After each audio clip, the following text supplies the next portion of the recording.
Hello दोस्तों, जय हिंद। कैसे हो? आज अपन इस वीडियो में डिस्कस करेंगे ह्यूमन रिप्रोडक्शन के पीवाई क्यूज। तो एक एक करके जानेंगे, और ये जो चैप्टर के सारे पीवाई क्यूज अगर आप लगाएंगे और इसके साथ में जो भी मैं एनसीईआरटी की जो हाईलाइटेड लाइंस में दिखाऊंगा उसको आप ध्यान से देखते चले जाएंगे तो एक तरीके से पूरे चैप्टर का रिवीजन हो जाएगा, इस बात की गारंटी है। और अगर आप पीवाई क्यूज कंटिन्यूसली लगाते चले जाते हैं तो नेट की जो प्रिपरेशन है वो एक तरीके से आपका बहुत ही ज़्यादा, एक तरीके से नीट की प्रिपरेशन को बूस्टर डोज मिल जाएगा। तो शुरू करते हैं अपन एक नंबर क्वेश्चन से। और क्वेश्चन है पहला, कैपेसिटेशन अकर इन। तो कैपेसिटेशन जो होता है वो रिलेशन है उसका कि जो स्पर्म सेल होता है वो कब कैपेसिटी गेन करता है, मतलब एक तरीके से वो फर्टिलाइजेशन के लिए कैपेसिटी गेन कब करता है। तो ऑप्शन है rated testis, epididymis, vas deferens, female reproductive tract. इसका सीधा सा आंसर वो है फीमेल रिप्रोडक्टिव ट्रैक्ट। हालांकि ये जो लाइन है वो एनसीईआरटी में आपको नहीं मिलेगी, लेकिन ये क्वेश्चन एक दो बार रिपीट हो गया है, इसलिए आप इस क्वेश्चन को ही याद रख लीजिएगा। और अगर आप किसी टीचर को फॉलो कर देना उसने ये बात तो बताई होगी, लेकिन अगर नहीं भी पता है तो इस क्वेश्चन को आप डायरेक्टली याद रख लीजिएगा। इसका आंसर क्या है? डी। नेक्स्ट क्वेश्चन जो है वो है, a temporary endocrine gland is in the human body. Human body में जो टेम्परेरी एंडोक्राइन ग्लैंड होती है वो कौन सी होती है? तो टेम्परेरी एंडोक्राइन ग्लैंड यहाँ पे होती है कॉर्पस ल्यूटियम। इसका आंसर तो सी है। अब इसको समझेंगे ऐसे कि जब वो ग्रेफिन फोलाइकल होता है, ग्रेफिन फोलाइकल में सेकेंडरी oocyte ओवुलेशन के टाइम ओवरी से सेकेंडरी oocyte रिलीज हो जाता है, और ग्रेफिन फोलाइकल का जो रिमेनिंग पार्ट है वो एक टेम्परेरी ग्लैंड बन जाता है, इसका नाम है कॉर्पस ल्यूटियम। और डिफरेंट टाइप की हार्मोन सेक्रेट करती है। मेन हार्मोन इसका जो होता है वो प्रोजेस्टेरोन है। इसकी एनसीईआरटी जो है वो आप यहाँ से देख सकते हैं, और इसकी जो ये हाईलाइटेड लाइन है इसको भी आप ध्यान से पढ़ते चले जाना है। नेक्स्ट क्वेश्चन जो है वो तो, amnion of mammalian embryo is derived from. Amnion और मेमिलियन एम्ब्रियो की जो एमनियन है जिसके अंदर एमनियोटिक फ्लूइड भरा होता है वो एमनियन किससे बनी होती है? तो ये लाइन भी आपको एनसीईआरटी में डायरेक्टली नहीं मिलेगी, लेकिन इसे भी आप साथ में याद रखेंगे, और इसका आंसर है वह एक्टोडर्म और मेसोडर्म। देखो, जो भी जाइगोट बनता है उस जाइगोट के बाद में जो सेल डिवीजन स्टार्ट हो उससे तीन तरीके की लेयर बन जाती है, जिसे अपन एक एक करके जानते हैं। उसका नाम है एक्टोडर्म, एंडोडर्म, फिर मेसोडर्म। तो एंडोडर्म और मेसोडर्म है वो एमनियोनी जो एमनियोटिक लेयर है उसे बनाता है। ठीक है, इसका आंसर क्या है? इसका आंसर है सी। इसका आंसर है। नेक्स्ट क्वेश्चन जो है, hormone secretion by the placenta maintain pregnancy. एक तरीके से ये तो प्लेसेंटल हार्मोन है, और ये प्लेसेंटा कब बनती है? जब भाई प्रेगनेंसी के लिए होती है। एक तरीके से इन्हें अपन प्लेसेंटल हार्मोन या फिर प्रेगनेंसी हार्मोन भी बोलते हैं। सीधी एनसीईआरटी लाइन है। एनसीईआरटी लाइन है एससीजी, एसपीएल, प्रोजेस्टेरोन और एस्ट्रोजन। इसका आंसर ए ही चले जाने वाला है। और इसकी एनसीईआरटी को आप ध्यान से देखेंगे तो ये जो हाईलाइट करके जो वर्ड्स लिखे हुए हैं इसे आप देखेंगे तो आपको पता चल जाएगा कि हाँ, प्लेसेंटा ये हार्मोन सीक्रेट करती है। और ये जो पैराग्राफ है ये बहुत इंपॉर्टेंट पैराग्राफ है। ठीक है, नेक्स्ट क्वेश्चन अपन पढ़ेंगे वो है difference between spermiogenesis and spermiation. देखो, बहुत सारे वर्ड आएंगे यहाँ पे, स्पर्मियोजेनेसिस, स्पर्मिएशन, स्पर्मेटोजेनेसिस, ऐसे बहुत सारे वर्ड आएंगे जिनमें आपको कंफ्यूज नहीं होना है। यहाँ पे जो पूछा गया है वो पूछा गया है स्पर्मियोजेनेसिस और स्पर्मिएशन में क्या जो है डिफरेंस है। तो स्पर्मियोजेनेसिस जो होता है ना, वो इस फ्लो डायग्राम में, इस क्वेश्चन के जस्ट बाद में एक डायग्राम देने वाला हूँ, उस फ्लो डायग्राम में आप देखिए। स्पर्मियोजेनेसिस होता है, वो होता है कि जब स्पर्मेटो जो है वो फॉर्म हो रहा होता है उससे पहले स्पर्मेटेड कंडीशन होती है। स्पर्मेटेड से स्पर्मेटा, वो स्पर्मेटेड से स्पर्मेटोजोआ या फिर स्पर्म सेल का फॉर्मेशन स्पर्मियोजेनेसिस है। स्पर्मिएशन है सेमिनिफेरस ट्यूब्यूल से जो स्पर्म सेल है वो सेमिनिफेरस कैविटी में आ जाता है, या फिर सीधा आप याद रख सकते हैं सेमिनिफेरस ट्यूब्यूल से स्पर्म सेल का बाहर निकलना स्पर्मिएशन है। तो अब इससे रिलेटेड जो ऑप्शन है वो पहला ऑप्शन कुछ उल्टा करके दे रखा है, जैसे मैंने बताया। इसका जो सही आंसर है वो है डी। डी इसमें जो दे रखा है वो है स्पर्मियोजेनेसिस, जो स्पर्मेटोजोआ फॉर्म होता है, और जो स्पर्मिएशन है वो क्या होता है? वो सेमिनिफेरस ट्यूब्यूल से स्पर्म सेल का बाहर निकलना है, स्पर्मेटोजोआ का बाहर निकलना। इसका आंसर क्या चला जाएगा? डी इसका आंसर है। इसकी एनसीईआरटी है वो ये अलग अलग जगह जो लाइन है उसको मैंने यहाँ पे पिन कर दिया है, यहाँ से आप देख सकते हैं। और नेक्स्ट क्वेश्चन तो मेज द कॉलम से। मेज द कॉलम में तो फर्स्ट कॉलम उसमें proliferative phase, secretary phase, menstruation phase ये दिया हुआ है। अब ये जो सीधी लाइन एनसीईआरटी कहाँ से है, एक डायग्राम दे रखा उसमें ये लिखा हुआ। तो प्रोलिफेरेटिव फेज जो होती है वो फोलिकुलर फेज, उसका दूसरा नाम है। सिक्रेटरी फेज है, उसका दूसरा नाम ल्यूटियल फेज है, ब्रैकेट में लिखा हुआ है एनसीईआरटी में, मैं आपको अभी दिखाऊंगा। मेंस्ट्रुएशन जो होता है वो एंडोमेट्रियम की जो लाइन होती है, ये जो एंडोमेट्रियल जो लाइनिंग होती है उसका ब्रेकडाउन मेंस्ट्रुएशन होता है। इसका जो आंसर है वो है फर्स्ट में चला जाएगा सेकंड, सेकंड में थर्ड, और थर्ड में फर्स्ट। इसका आंसर है ए। और इसकी जो एनसीईआरटी है वो ये देखो। अब ये जो डायग्राम है ना, एनसीईआरटी का डायग्राम, इस डायग्राम का हर एक वर्ड नीट का क्वेश्चन है। इसलिए इस हर एक वर्ड को पढ़ें आप, LH, FSH, progesterone, estrogen, menstruation, follicular phase, luteal phase, और ये सारी बातें आप पढ़ेंगे। और ये जो पेज है इसको भी आप ध्यान से पढ़ेंगे तो आपके बहुत सारे क्वेश्चंस बनेंगे। नेक्स्ट क्वेश्चन जो है, extrusion of secondary polar body from egg nucleus occur. ये बोल रहा है कि जो सेकेंडरी पोलर बॉडी है वो कब बनती है। तो सेकेंडरी पोलर बॉडी, अगर आपने oogenesis प्रोसेस पढ़ा हुआ है तो oogenesis प्रोसेस में जो सेकेंडरी पोलर बॉडी है वो तब बनती है जब मियोसिस सेकंड कंप्लीट होता है। और मियोसिस सेकंड कंप्लीट तब होता है जब सेकेंडरी जो oocyte है उसको क्या मिलता है, उसको स्पर्म सेल का इंडिकेशन मिलता है। तब जाके एक तरीके से एक सेल का वो, एक सेल में स्पर्म सेल की एंट्री जब होती है ना, तब जाके क्या होता है, मियोसिस सेकंड कंप्लीट होता है और तब भी सेकेंडरी पोलर बॉडी बनती है। तो इसका आंसर जो है वो है after the entry of sperm but before fertilisation. तो इसका आंसर क्या चला जाएगा, डी। इसकी एनसीईआरटी को मैंने आपको बहुत बार दिखाया है, प्रीवियस ईयर में ये जो क्वेश्चन है ये बहुत बार रिपीट और फिर से आ सकता है, अच्छा क्वेश्चन है। इसकी एनसीईआरटी की लाइन आप यहाँ से हाईलाइट करके देखकर पढ़िएगा। नेक्स्ट क्वेश्चन जो है, select the correct sequence of transportation of sperm cell. देखो मेल रिप्रोडक्टिव सिस्टम में जो स्पर्म सेल का वो ट्रांसपोर्टेशन कैसे होता है, मैं इस मेल रिप्रोडक्टिव सिस्टम का एक डायग्राम दूंगा आपको इस क्वेश्चन के जस्ट बाद में, उसे आप देखेंगे तो ये क्वेश्चन बहुत ईजी हो जाएगा आपके लिए। तो मैं इसका आंसर बोल के बता देता हूँ, वो है seminiferous tubule, rete testis, vasa efferentia, epididymis, vas deferens, ejaculatory duct और यूरेथ्रा और फिर यूरेथ्रल मीटस। देखो इजैकुलेटेड डक्ट और ये जो वॉस डेफरेंस है इसके बीच में सेमिनल वेसिकल भी लिखा सकता है, तो ध्यान से देखेंगे। और ये जो फ्लो डायग्राम है या फिर ये जो मेल रिप्रोडक्टिव सिस्टम का डायग्राम है इसे आप देखेंगे और इसकी जो एनसीईआरटी है उसे भी आप पढ़ेंगे तो समझ में आ जाएगा कि क्या पूछना चाह रहा है। नेक्स्ट क्वेश्चन जो होता है, no new follicles develop in the luteal phase of menstrual cycle because. अब मुझे बताइए बताना कि नए फॉलिकल सेल का डेवलपमेंट नहीं हो रहा, इसका मतलब क्या है। इसका मतलब ये है कि जो मेंस्ट्रुअल साइकिल है वो मेंस्ट्रुअल साइकिल आगे प्रोसीड नहीं होगा। और मेंस्ट्रुअल साइकिल अगर आगे प्रोसीड नहीं हो रहा है या फिर नई फॉलिकल सेल नहीं मिली, इसका मतलब क्या होगा, इसका मतलब ये होता है कि प्रेगनेंसी कैरी ऑन हो गई। और प्रेगनेंसी जब कैरी ऑन होती है तो एस्ट्रोजन या फिर जो प्रोजेस्टेरोन का लेवल वो हायर साइड हो जाता है। वो प्रोजेस्टेरोन का लेवल हायर साइड होता है तो वो एफएसएस और एलएच का जो लेवल है उसे एकदम लो कर देता है। इसलिए एलएच और एफएसएस का लेवल क्या हो जाता है, लो हो जाता है। इसलिए ल्यूटियल फेज में नई फॉलिकल सेल नहीं बनती। इसका आंसर क्या चला जाएगा, डी इसका आंसर है। इसकी एनसीईआरटी को आप ध्यान से पढ़ेंगे तो आपकी ये डिफरेंट फेजेस, ओवुलेशन क्या होता है, ये सारी बातें आपको पता चल जाएगी। इसकी एनसीईआरटी देख लीजिएगा। नेक्स्ट क्वेश्चन पढ़ेंगे तो वो है muted division in the secondary oocyte is completed. फिर से वो क्वेश्चन रिपीट हुआ, अब की बार थोड़ा सा लैंग्वेज चेंज किया गया, क्वेश्चन सेम है। ये फिर से बोला है सेकेंडरी पोलर बॉडी कब बनती है, तो सेकेंडरी पोलर बॉडी तभी बनेगी नहीं यार जब स्पर्म सेल ओवम सेल को इंडिकेट कर देगा या फिर स्पर्म सेल और ओवम सेल का क्या हो जाएगा, फ्यूजन हो जाएगा। तो इसका आंसर सीधा देखो फिर से, at the time of fusion of the sperm with an ovum. इसका आंसर डी है। इसकी एनसीईआरटी को मैंने पहले भी दिखाया था, फिर से इसकी हाईलाइटेड लाइंस को आप पढ़ेंगे, बार बार क्वेश्चन पूछा गया। नेक्स्ट क्वेश्चन वो है, which one of the following hormone level cause release ovum. मतलब ओवुलेशन जो होता है from Graafian follicle, Graafian follicle से जो ओवम बाहर निकल के आता है, सेकेंडरी oocyte जो बाहर निकल के आता है, वो ऐसा कब होता है, कौन सी हार्मोन का लेवल कब होता, क्या होता है इसमें।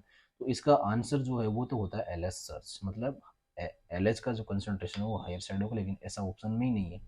लेकिन एनसीईआरटी के जब डायग्राम को आप देखेंगे तो एलएच के साथ में एक और हार्मोन का कंसंट्रेशन बढ़ रहा होता है और वो है एस्ट्रोजन। तो हायर कंसंट्रेशन ऑफ एस्ट्रोजन या क्या कराता है, ओवुलेशन कराता है। इसका आंसर क्या चला जाएगा, ए इसका आंसर है। और इस डायग्राम में जब आप देखेंगे तो आपको पता चल जाएगा एस्ट्रोजन का हायर साइड भी क्या कराता है, ओवुलेशन कराता है। नेक्स्ट क्वेश्चन, और इसकी एनसीईआरटी भी देखेंगे। नेक्स्ट क्वेश्चन जो वो फिर से मेज द कॉलम क्वेश्चन आया।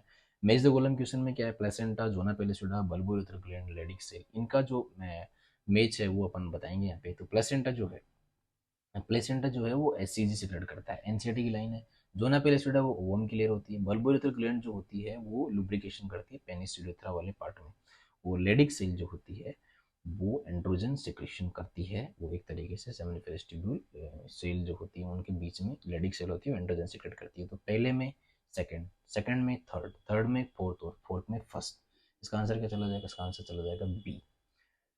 और इसकी एनसीईआरटी को आप ध्यान से देखेंगे, डिफरेंट पेजेस में ये जो डार्क कलर की लाइन करके लिखी हुई है इन सबको आप पढ़ेंगे तो आपको पता चल ही जाएगा कि कहाँ से क्या पूछा जा रहा है।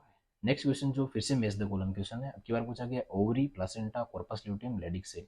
देखो ओवरी का जो मेन हार्मोन होता है वो होता है एस्ट्रोजन प्रोजेस्टेरोन, तो फर्स्ट में सेकंड आएगा। प्लेसेंटा जो होता है, प्लेसेंटा कौन सा हार्मोन सिक्रेट करता है, तो प्लेसेंटा हार्मोन सिक्रेट करता है एससीजी, अभी तो बताया मैंने। कॉर्पस ल्यूटियम जो है उसका मेन हार्मोन जो होता है वो प्रोजेस्टेरोन होता है। और भी हार्मोन सीक्रेट करते हैं, लेकिन यहाँ पे ओनली प्रोजेस्टेरोन करके लिखा है तो अपन प्रोजेस्टेरोन याद रखेंगे यहाँ पे इस क्वेश्चन के हिसाब से। लेडिक सेल वो फिर से एंड्रोजन सीक्रेट करती है, तो इसमें पहले में सेकंड, सेकंड में फर्स्ट, थर्ड में फोर्थ और फोर्थ में थर्ड। इसका आंसर क्या चला जाएगा? इसका आंसर आप यहाँ से मैच करके देख सकते हैं, फर्स्ट में सेकंड ये है और थर्ड सेकंड में फर्स्ट, तो इसका आंसर फर्स्ट ही चला जाएगा। इसकी एनसीईआरटी के जो डिफरेंट पेजेस है वो डार्क करके जो लाइन यहाँ पे मैंने जो हाईलाइट कर दिया है उसको आप देखेंगे, ओवेरियन हार्मोन, प्लेसेंटल हार्मोन और ये जो कॉर्पस ल्यूटेम के हार्मोन, ये सब आपको यहाँ पे दिख जाएंगे। नेक्स्ट क्वेश्चन जो in human being at the end of the 12th week, मतलब फर्स्ट ट्राइमेस्टर की बात करें प्रेगनेंसी के, जो फर्स्ट ट्राइमेस्टर कंप्लीट होता है तब क्या हो जाता है, तो फीटस में क्या क्या हो जाता है। इसका जो इस क्वेश्चन का जो आंसर है इसे देने से पहले आप एनसीईआरटी का ये पेज आप ध्यान से अगर पढ़ेंगे तो इसमें डिफरेंट टाइप के क्वेश्चन के आंसर आपको मिल जाएंगे। इस क्वेश्चन का आंसर तो मैं आपको बोल के बताता हूँ, मोस्ट ऑफ मेजर ऑर्गन का जो है फॉर्मेशन यहाँ पे हो चुका होता है, लेकिन इस पैराग्राफ को आप जरूर पढ़ेंगे। इस एनसीईआरटी के इस पैराग्राफ को जब पढ़ेंगे तो इसमें और भी नीट में आने वाले क्वेश्चन के आंसर आपको मिल जाएंगे। ओके, इसका आंसर तो ए है। और नेक्स्ट क्वेश्चन जो है वो है receptor of sperm bind and mammals are present on, तो जो स्पर्म सेल को जो बाइंड करने वाली जो लेयर है वो कौन सी है। अब ये जो लेयर दे रखी है ना, corona radiata, vitelline membrane, perivitelline space, zona pellucida, ये सब ओवम की लेयर है, मतलब ओवम का ये आउटर कवरिंग है। और इसके पास में जिस किसी लेयर के पास में स्पर्म बाइंडिंग की जो रिसेप्टर प्रेजेंट होते हैं उसका नाम है जोना पेलिसोडा। जोना पेलिसोडा इसका आंसर डी है। और इसकी जो एनसीईआरटी है उसे आप मैंने हाईलाइट करके दिखाया वो देखें, इस डायग्राम को देखिए, ओवम को, इसकी डिफरेंट टाइप की लेयर को आप देखें, और लेयर का सीक्वेंस भी आपसे पूछ सकता है, आउटर मोस्ट लेयर कौन सी है और इनर मोस्ट लेयर कौन सी है। नेक्स्ट क्वेश्चन है which one of the which is not important component of initiate of parturition. देखो ये क्वेश्चन रिपीट हुआ है, पार्चुरेशन मतलब डिलीवरी के लिए कौन सा जो बात है वो इंपॉर्टेंट नहीं है, तो एस्ट्रोजन प्रोजेस्टेरोन का रेशियो इंपॉर्टेंट है, प्रोस्टाग्लैंडिन का सिक्रेशन इंपॉर्टेंट है, ऑक्सीटोसिन का रिलीज होना इंपॉर्टेंट है, प्रोलेक्टिन का सिक्रेशन वो मिल्क फॉर्मेशन करवाता है प्रोलेक्टिन, तो ये पार्चुरेशन में कोई रोल प्ले नहीं करते, इसलिए इसका आंसर क्या चला जाएगा? इसका आंसर आ जाएगा डी, इसका आंसर चला जाएगा।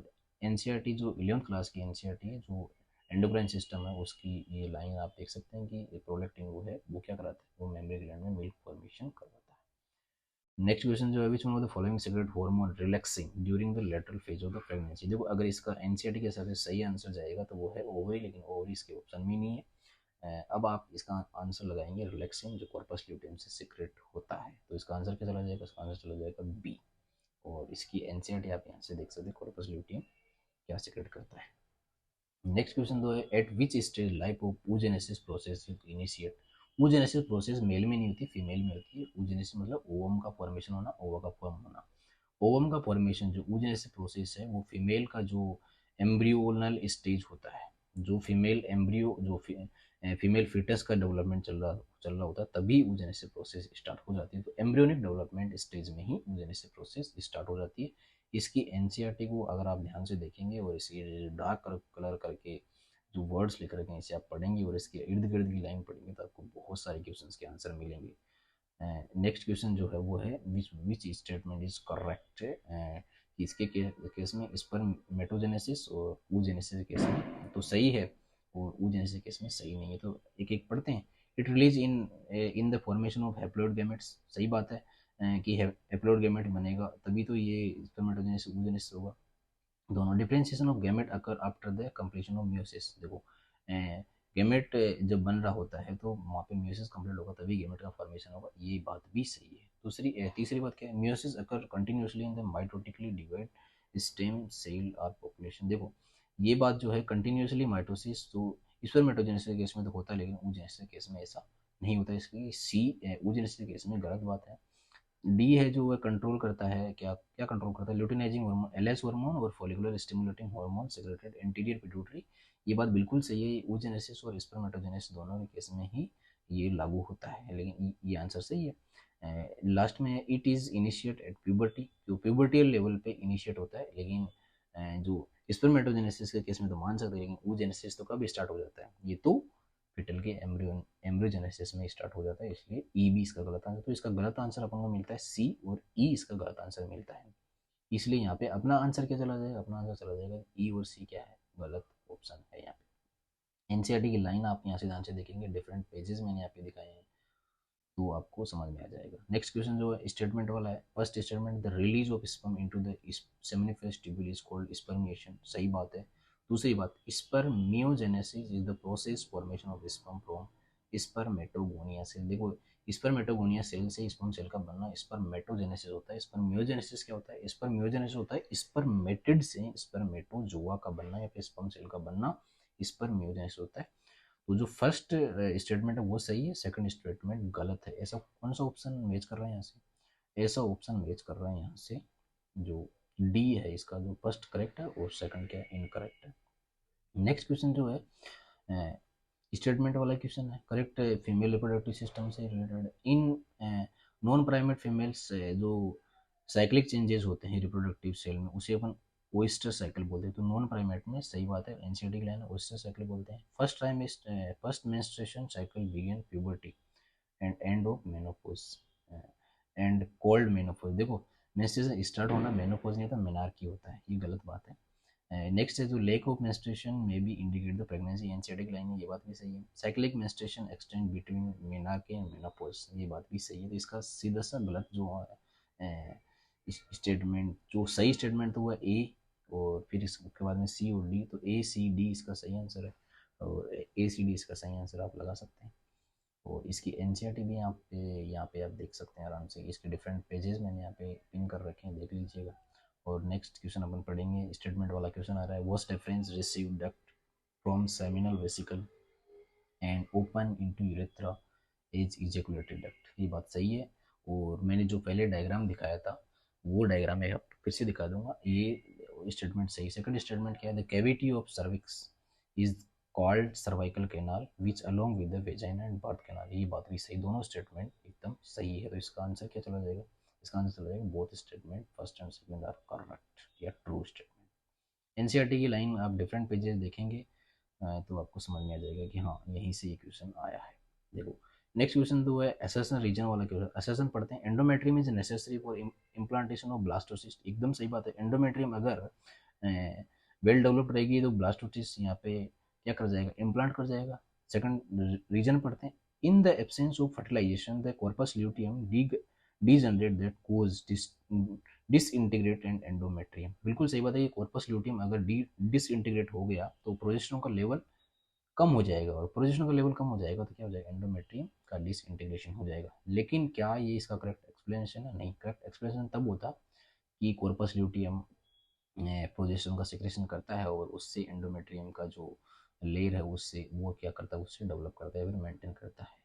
तो रीजन है सही लेकिन करेक्ट एक्सप्लेनेशन नहीं है, इसलिए इसका आंसर क्या चला जाएगा, ऐसा ऑप्शन जिसमें ये लिखा हुआ है A and R is true and R is not correct explanation of A. तो इसका आंसर ए ही, मतलब फर्स्ट ही इसका आंसर सही चला जाएगा। नेक्स्ट स्टेटमेंट वाला क्वेश्चन है, वो स्टेटमेंट है the primary follicle gets surrounded by the more layer of granulosa cell, a theca cell, so fluid filled cavity antrum now is called secondary follicle। नहीं, secondary follicle में fluid field cavity नहीं बनती है, cavity बनना start होती है, इसलिए first statement गलत है। तो टर्सरी फॉलिकल, जो टर्सरी फॉलिकल सेल होती है उसमें क्या बनता है, फ्लूइड फील्ड कैविटी एंट्रम बनती है। Second statement, Graafian follicle rupture release secondary oocyte from the ovary by the process of ovulation, ये बात सही, ग्रेफिन फॉलिकल से सेकेंडरी oocyte रिलीज होता है और वो सेकंड और जो remaining part of corpus luteum बन जाता है। सेकंड स्टेटमेंट सही है, फर्स्ट स्टेटमेंट गलत है।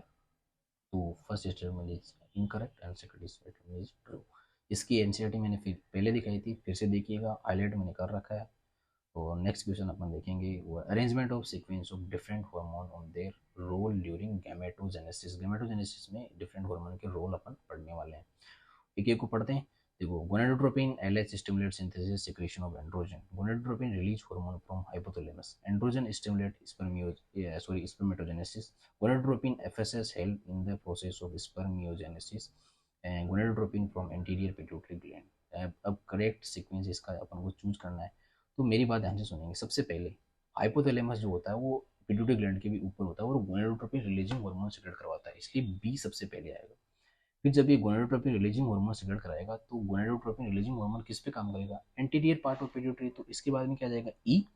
अब एंटीरियर पिट्यूटरी से क्या क्या सिक्रेट होता है, एलएच और एफएसएस, तो एलएच जब सिक्रेट होता है तो वो क्या कराएगा, वो एंड्रोजन का सिंथेसिस कराएगा। तो एंड्रोजन जब सिंथेसिस होगा तो एंड्रोजन जाके किसको बोलेगा, एंड्रोजन स्टिमुलेट करेगा फिर स्पर्मेटोजेनेसिस को।